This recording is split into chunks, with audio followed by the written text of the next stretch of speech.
Muchos saludos, amados oyentes. Es un privilegio poder saludarles una vez más y compartir con ustedes el segundo estudio de la historia de la Iglesia cristiana. En esta ocasión estaremos hablando una vez más sobre el primer periodo, el cual se conoce, como ya ustedes muy bien saben, como la Iglesia Apostólica. ¿Y por qué se conoce de esta manera? Bueno, si tú has venido siguiendo nuestros estudios o has estudiado sobre el tema, lo has de saber muy bien, pero para aquellos que no, les invitamos a que puedan ver nuestros primeros estudios y en esta ocasión recordarles que se le conoce como la Iglesia Apostólica porque este es el tiempo en que los discípulos y apóstoles llamados por el mismo Jesús estaban con vida. Esta época da inicio en el 30 después de Cristo con su ascensión hasta el 100 después de Cristo, por supuesto, con la muerte del último de los apóstoles.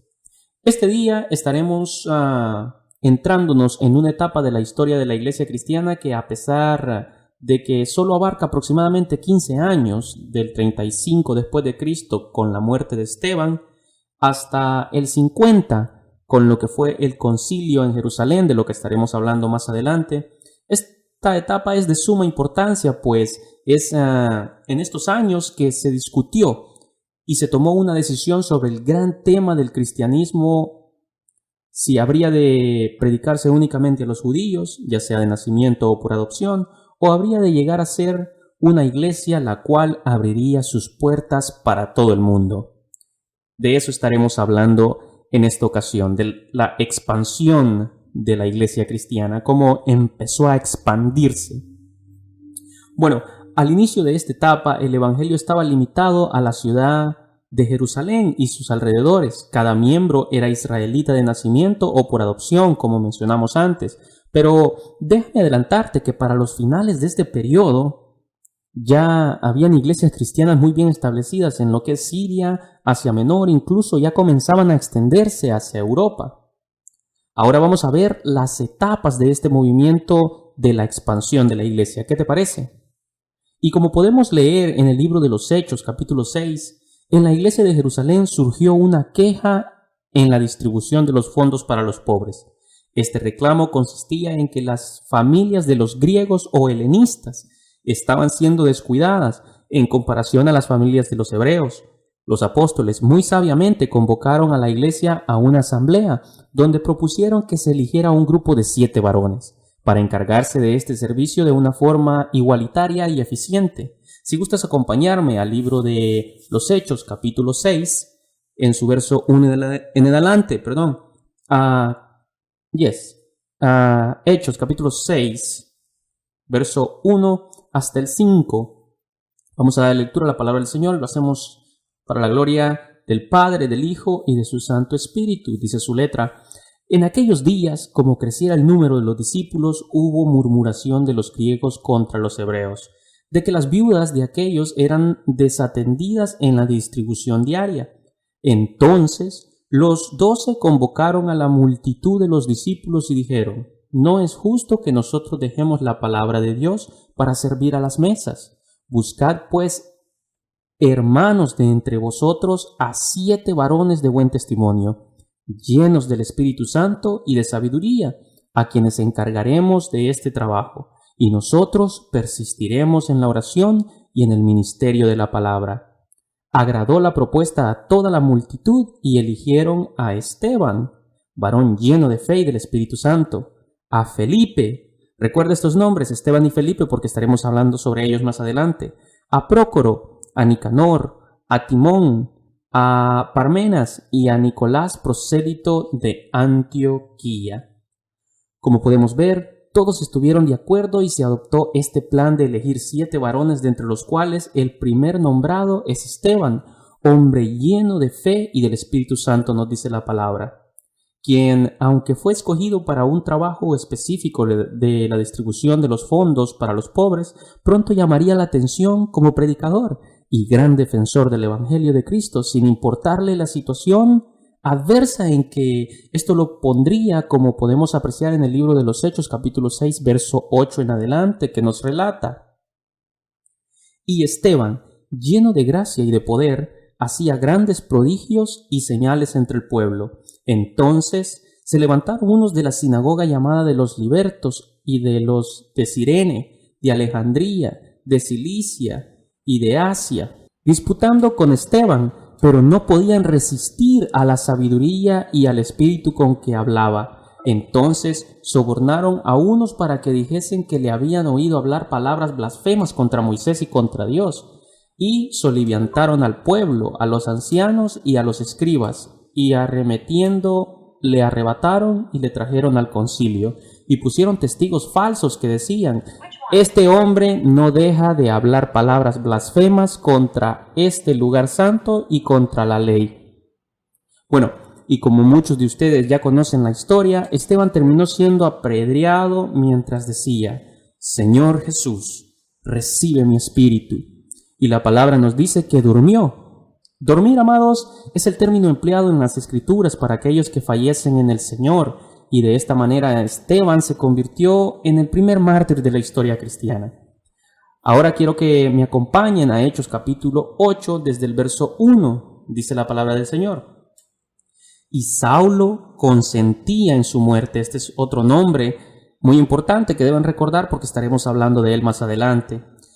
Dice la palabra del Señor: en aquel día hubo gran persecución contra la iglesia que estaba en Jerusalén, y todos fueron esparcidos por las tierras de Judea y de Samaria, salvo los apóstoles.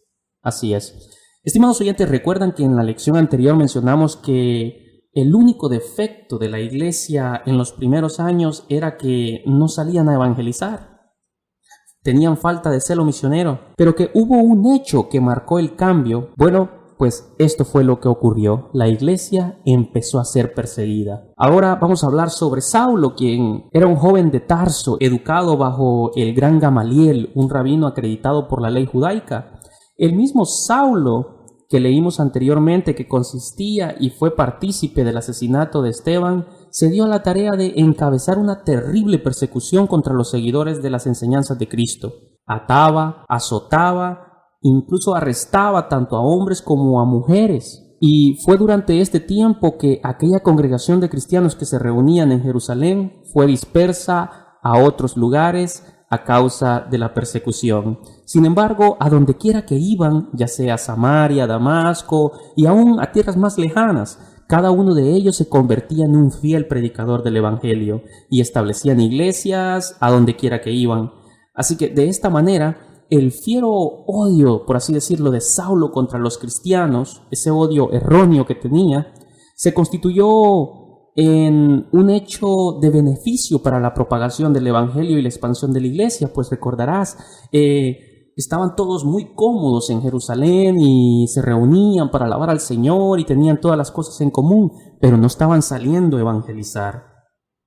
Así que esto sobrevino a la iglesia, la persecución, y como ya mencionamos, mientras ellos trataban de escapar de esa persecución, donde quiera que iban, predicaban la palabra del Señor, y así empezó la expansión de la iglesia mucho más rápido.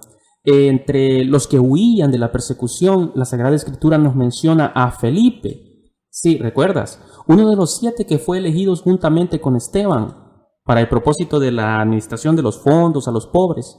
Este Felipe encontró refugio entre los samaritanos, quienes eran gente mestiza, era gente mezclada. Como muchos recordarán, en el Antiguo Testamento se nos relata cómo el reino del norte, conformado por 10 tribus de Israel, fue invadido y conquistado por Asiria, quienes se llevaron a muchos cautivos, pero que por otro lado trajeron gente de otras naciones a vivir en este territorio conquistado. Como consecuencia de la mezcla de estas diferentes razas, culturas y distintas tradiciones de las personas que ellos trajeron de otros lugares a vivir en este nuevo lugar conquistado, nacen los llamados samaritanos, personas con quienes los judíos no se llevaban. Como muchos recordarán, en San Juan capítulo 4, verso 9, encontramos un ejemplo como cuando nuestro Señor Jesús se encontró con la mujer samaritana junto al pozo, la cual le dijo a nuestro Señor: ¿cómo tú, siendo judío, me pides a mí de beber, que soy mujer samaritana? Y la palabra del Señor nos aclara y dice: porque judíos y samaritanos no se tratan entre sí. La verdad es que los judíos despreciaban a los samaritanos porque, como digo, era una mezcla de los judíos antiguos con otras naciones. Pero vemos a Felipe que comenzó a predicarles a los samaritanos acerca de Cristo. Esto nos muestra que él se había liberado ya de todos los prejuicios judíos y había comenzado a entender verdaderamente la gran comisión que les encomendó nuestro Señor cuando les dijo: id por todo el mundo y haced discípulos, que predicaran el Evangelio, como muchos recordarán que le estuvimos dando la lectura en la lección anterior. Así que fue aquí en Samaria que Felipe estableció una iglesia, la cual fue la primera fuera del seno del judaísmo. Sin duda alguna, un gran paso para la iglesia y para la propagación del Evangelio. Pero todavía no era una iglesia en sí de miembros gentiles, pues eran samaritanos, eran mezcla de judíos con otras naciones. No podríamos decir que era una iglesia 100% gentil. Hablando de Felipe, este gran siervo de Dios siguió evangelizando y fundando iglesias donde sin duda alguna el cristianismo tendría que entrar en contacto con el mundo pagano. Así que se empezaban a abrir brecha entre lo que era el mundo de los gentiles. Ahora vamos a la experiencia de alguien más. Y hablamos nada más y nada menos que del mismísimo apóstol Pedro, quien se encontraba en Jope, en casa de Simón, quien era curtidor, como muchos recordarán, Simón Curtidor.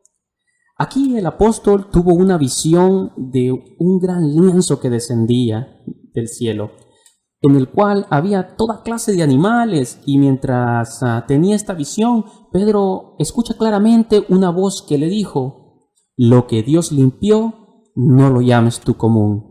Inmediatamente después llegaron los mensajeros de Cornelio, como muchos recuerdan, devoto oficial romano, quien le había mandado a llamar gracias a una revelación de parte de Dios. Lo pueden leer en el libro de los Hechos. Así que Pedro se dirigió a Cesarea, bajo la dirección del Espíritu Santo de Dios, por supuesto, y allá predicó el Evangelio a Cornelio y a todos sus invitados, y algo maravilloso sucedió. El Espíritu de Dios testificó su aprobación divina a través de una manifestación y llenura similar a la del día del Pentecostés a aquellos que estaban reunidos en el aposento alto.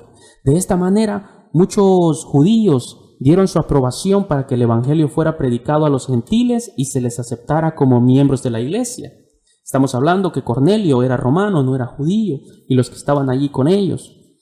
Incluso si leen la historia, Pedro les dice: ustedes saben cuán abominable es para un judío, o sea, tener esa clase de relaciones y visitar, digamos, a los gentiles. Era algo que no lo hacían los judíos, pero podemos ver que Dios estaba impulsando ya a que esas barreras que habían entre judíos y esos prejuicios hacia los gentiles fueran derribadas. Y ahí tenemos la muestra, porque ellos recibieron el bautismo y la llenura del Espíritu Santo tal como aquel grupo judío lo había recibido, y de igual manera en el día del Pentecostés en el aposento alto. Ahora vamos a hablar brevemente de la conversión de aquel gran perseguidor de los primeros cristianos, quien vendría luego a ser un gran defensor y propagador del Evangelio. Y hablamos nada más y nada menos que de Saulo de Tarso. Sí, aquel mismo que consintía en la muerte de Esteban, ¿recuerdan? Ya que todos saben la historia de su conversión, seremos muy breves. Sucedió que un día lo sorprendió una visión del mismo Señor Jesús ya ascendido, cuando Saulo se dirigía a Damasco en busca de más cristianos para meterlos en la cárcel. Después de aquella gran visión, aquel que había luchado hasta ahora defendiendo firmemente las barreras que dividían a los judíos y gentiles, o sea, es decir, defendía hasta la muerte las leyes judaicas. Así es. Pero después de esta visión fue transformado completamente, y ahora, después de ser perseguidor, se convirtió, claro, del cristianismo, ahora él se convirtió en uno de los más importantes defensores del Evangelio, adoptando de inmediato la idea de una iglesia con puertas abiertas para todos, ya fuesen judíos o gentiles. Algo muy maravilloso, porque tras su conversión, o sea, cambió totalmente su cosmovisión y vio las cosas de una manera totalmente diferente. Esta es una de las conversiones que podemos nosotros leer en la Biblia y notar que trajo al Evangelio muchos aportes, tales como lo son las cartas del apóstol Pablo que encontramos allí, mucha doctrina de cómo debe ser el comportamiento de los cristianos. Bueno, ya hablamos de la persecución que se desató, después de la muerte de Esteban, ¿cierto? La cual causó que la iglesia de Jerusalén se esparciera, porque tuvieron que salir de Jerusalén. Bueno, algunos de sus miembros escaparon a Damasco, otros huyeron hasta Antioquía, la capital de Siria. Los cristianos que llegaron aquí, a Antioquía, iban a las sinagogas dando testimonio de Jesús como Mesías.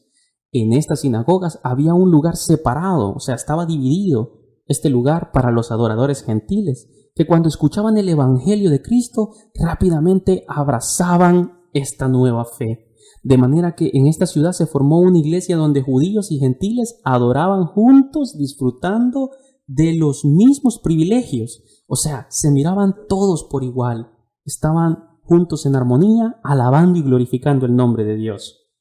Esta noticia llegó rápidamente a Jerusalén, donde estaban los más influyentes y primeros líderes de la iglesia cristiana, los cuales se alarmaron y enviaron un representante a examinar la situación, cómo era que los gentiles gozaban los mismos privilegios.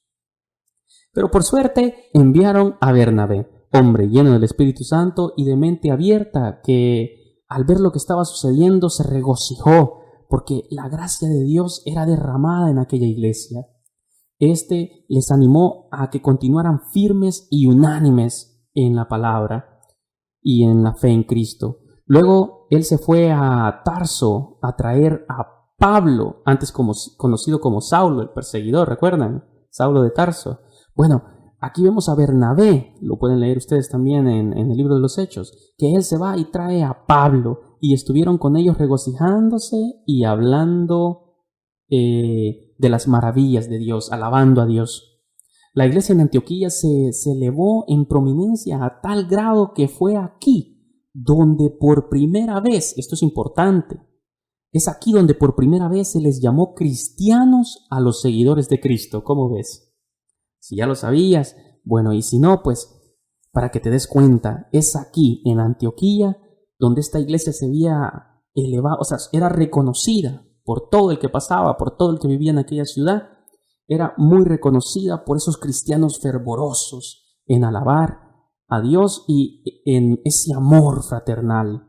Así que es aquí donde se les llama cristianos a los seguidores de Cristo por primera vez. Es más, si gustas podemos leerlo en Hechos capítulo 11. Hechos capítulo 11, verso 19 en adelante. Dice la palabra del Señor. Ahora bien, los que habían sido esparcidos a causa de la persecución que hubo con motivo de Esteban, pasaron hasta Fenicia, Chipre y Antioquía, no hablando a nadie la palabra, sino solo a los judíos. Fíjate bien, todavía, habían ciertos prejuicios, solamente le hablaban la palabra a los judíos, los que iban huyendo. Pero, nos dice el verso 20, pero había entre ellos unos varones de Chipre y de Cirene, los cuales cuando entraron en Antioquía hablaron también a los griegos, anunciando el evangelio del Señor Jesús. Y la mano del Señor estaba con ellos y gran número creyó y se convirtió al Señor.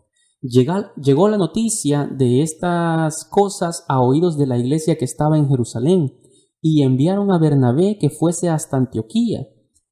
Cuando llegó y vio la gracia de Dios, se regocijó y exhortó a todos a que con propósito de corazón permaneciesen fieles al Señor, porque era varón bueno y lleno del Espíritu Santo y de fe, y una gran multitud fue agregada al Señor.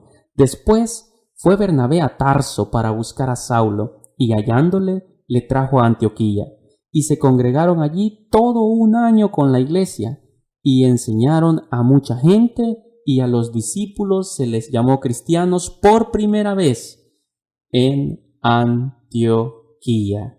Como puedes tú leer en Hechos capítulo 11, por si le gustas dar lectura, luego cuando tengas un tiempo. Así que la iglesia de Antioquía también se distinguía por su amor para ayudar. Ellos enviaban ayuda a los cristianos pobres en Judea cuando estuvo el tiempo de hambre. Ellos se encargaban de mandarles el sustento a los santos de la iglesia en Judea, también a los líderes, tanto como a maestros de la iglesia primitiva.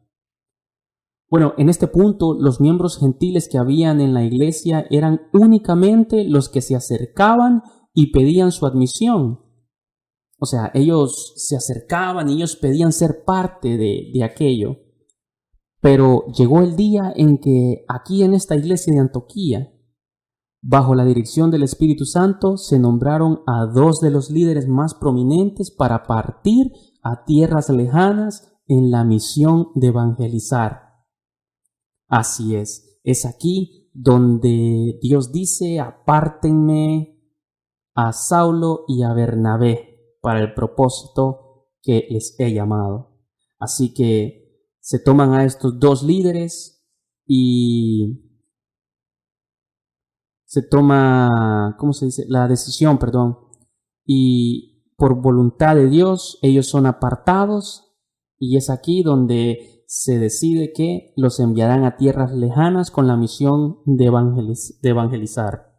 En su paso tanto evangelizaban a judíos, también a gentiles. O sea, aquí ellos iban a encargar de expandir y llevar el evangelio a muchas naciones donde ya sí no eran judíos ni mestizos, sino que ahora era por igual.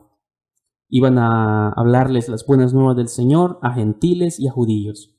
Y así partieron en su primer viaje misionero aquellos 2 hombres, conocidos inicialmente como Bernabé y Saulo. Pero tiempo después se trataba de Pablo y Bernabé, como lo podemos leer en el libro de los Hechos. Escogieron como su principal campo de labor las ciudades grandes, empezando a predicar en las sinagogas, ya que allí un judío tenía el derecho de poder hablar, en especial si era un rabí acreditado. Y nosotros conocemos que el apóstol Pablo, tenía esa influencia, ya que había sido instruido bajo los pies de Gamaliel, un rabino muy reconocido en aquella época. También el hablar en la sinagoga les daba la ventaja de dirigirse no solo a judíos, sino también a los gentiles temerosos de Dios que ya asistían a estos lugares. En su segundo viaje, Pablo y Bernabé, en su segundo viaje misionero, visitaron las iglesias que ya habían fundado anteriormente y nombraron sobre ellas ancianos para su cuidado. Vuelvo y repito, lo pueden leer ahí en el libro de los Hechos. Bueno, y para finalizar, ya llevamos más de 20 minutos, vamos a hablar acerca de algo muy importante que sucedió, que es lo que da finalización a esta subdivisión o subperiodo, como desee llamarle. Y es que, como en toda sociedad o grupo bien organizado, siempre hay personas que quieren mantenerlo acostumbrado y hay otros que miran hacia el futuro con mentes progresistas, con mentes abiertas. Bueno, la iglesia no fue la excepción. Por un lado, el grupo ultrajudío sostenía que para los gentiles poder ser salvos debían observar la ley. Este grupo sostenía que para los gentiles alcanzar la salvación debían circuncidarse y observar las leyes judaicas. Por el otro lado, en el grupo encabezado por Pablo y Bernabé, quienes sostenían que el evangelio era de igual manera para judíos y gentiles en base a la fe en Cristo únicamente, sin observar las obras de la ley. Teníamos estos 2 grupos, entre los cuales surgió una controversia que parecía ya amenazar con una división en la iglesia. Pero gracias a Dios, finalmente optaron por celebrar un concilio en Jerusalén, o sea, una reunión o asamblea para tratar el asunto. En este concilio se consideraría el estado de los gentiles dentro de la iglesia y se establecería como regla. Así es, en esta asamblea no solo estuvieron representados los apóstoles, es muy importante mencionar, también asistieron los ancianos de la iglesia, estuvo Pablo, Bernabé, Santiago, Pedro. Recuerdan que Pedro había tenido ya la experiencia con Cornelio, con personas gentiles. Bueno, él también estaba allí. En fin, toda la iglesia estaba representada en este debate. Lo puedes leer en Hechos capítulo 15. La conclusión a la cual llegaron fue que la ley ataba solamente a los judíos y no a los gentiles creyentes en Cristo. Y bueno, con esta decisión se terminó el periodo de transición de una iglesia cristiana judía. Recuerdas que leímos que dice que al principio los que huían de la persecución en Jerusalén iban predicando nada más el evangelio a los judíos, pero eso fue cambiando, ¿verdad? Así que en este concilio, con esta decisión, hubo esa transición de una iglesia cristiana judía a una iglesia para toda raza y nación. Así que el evangelio podía ahora seguir adelante en su constante expansión. Ya todos podían predicar abiertamente, tanto como a judíos, tanto como a gentiles. Bueno, estimados oyentes, y así llegamos al final de esta lección y esperamos puedas acompañarnos en la próxima, donde estaremos hablando de lo que es ya la iglesia entre los gentiles, porque como recordarás, bueno, solo medio mencionamos ahí que Pablo y Bernabé se embarcaron y salieron a predicar a tierras lejanas. Así que en la próxima clase estaremos hablando, como bien mencioné, la iglesia entre los gentiles. Esperamos nos puedas acompañar. El Señor les bendiga y les guarde hoy y siempre. Nos despedimos como siempre con una oración. ¿Qué les parece? Buen Dios y Padre que esté en los cielos, gracias, bendito Dios, por su amor y su bondad. Padre, lo alabo, Señor, porque usted ha tenido misericordia de cada uno de nosotros. Le doy las gracias por mis hermanos que están escuchando y viendo estos videos, Señor, los cuales esperamos estén siendo de bendición para aquellos recién convertidos, que estén aprendiendo, Padre eterno. Le pido en el dulce nombre de Jesús que si alguno de ellos está pasando alguna dificultad, si tienen un familiar enfermo en el hospital o ellos mismos padecen de algo, Padre, extienda su mano de misericordia y poder y toque sus cuerpos, Señor, para darles sanidad, libertad, bendito Dios, y puedan adorarle libremente. Se lo suplico, bendito Dios, en el dulce nombre de Cristo Jesús. Ayúdenos siempre a permanecer en su palabra, Señor, sin flaquear, sin desviarnos ni a derecha ni a izquierda. Sea usted siempre sosteniéndonos con el poder de su diestra. Bendiga a cada uno, Señor, en el dulce nombre de Jesús se lo pedimos todo. Amén y amén. Bueno, amados, será hasta la próxima. El Señor les bendiga. Bendiciones para todos.